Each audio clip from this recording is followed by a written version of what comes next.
My name is Arthur Gauss.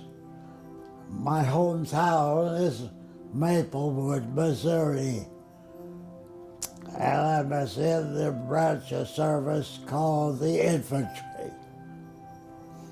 Daryl Marlin Kuntz from the Herman area lately, but I was born and raised in St. Genevieve, Missouri.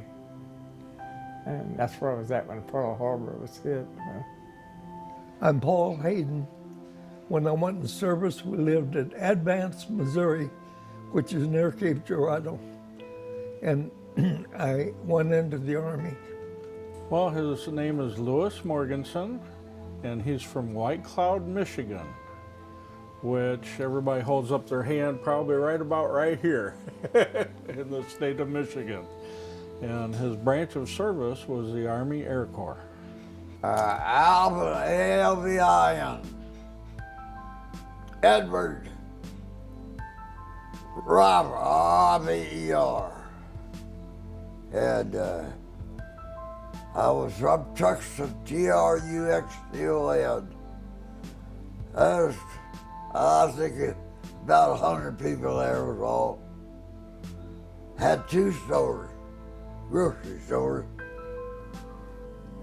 And I got drafted when I was drafted at 18, I believe. They lined us up and they asked us about if we had, what service we'd really like to have. And I told them Navy about my father being in both wars. He was in the Navy then, you know. So they gave me the Navy then too. So. How did you end up in the military draft?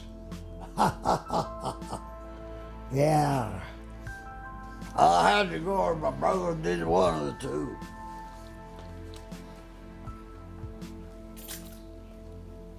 I volunteered before he did. So I had the honor. He was so good at his job as a belly gunner that they made him a trainer on a B-24 bomber. You got to have trainers in order to have good people serving, and so he was very good at doing that. Dad would talk about how he had to memorize all of the fuselages for all the enemy planes, and with his feet he would narrow in the sights on his gun, and of course he had 50 caliber machine guns going off right here. And then he also talked about how they had to crank down the turret once they got in the air, the ball turret on the bottom of the plane, and then he'd do his job, whatever, and then as they were getting ready to land, they'd have to crank them back up. The frontline military knew that every island that they landed on to capture back from the Japanese forces, they would lose thousands of U.S. troops.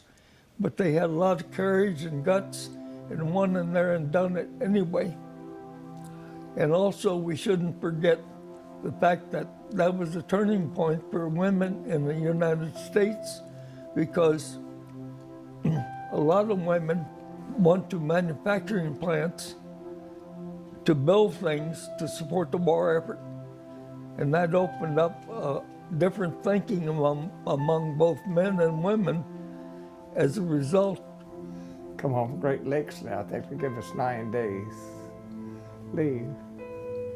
And then from there, went to Pacific. And they put us on troop transport and took us over to, I think it was in the Philippines somewhere, and they went to catch. Then I caught on the ship USS St. Louis there. So I went and replaced some of the men that had been killed, you know. So. I carried a rifle, and going from location to location to find the Germans. I also carried a backpack, and in my chest I had a duffel bag. When this picture was taken, I was probably 18, 19 years old, maybe 20. I remember have that particular picture taken when he was in that camp. I was just in that camp with the rest of the Army fellows. I'd say there was about 100 of us there, or more. It was at Okinawa, and we just come back from the China Sea, and we were up there, and we was going to invade Japan. He's getting ready to, you know, preparing for it. And we had the minesweepers up there cleaning the bay out, and all at once they pulled us out. Took the task force and we left. Couldn't figure out why. And we went back to the Okinawa area, and a few days later they dropped an atomic bomb. And when I heard the war was over, we cheered like a football game was, or a baseball game. We yelled and threw our shovels down. We were digging foxholes in the mountains. We were in Luzon, and it was the middle of the night, and we heard the big guns, the 90mm guns being shot, and that was the end. They were celebrating the end of the war. I don't know, I just know I'll come home, that's all I know. Had several years, big meetings with different politicians, everything. But I don't know where I was at or who I met.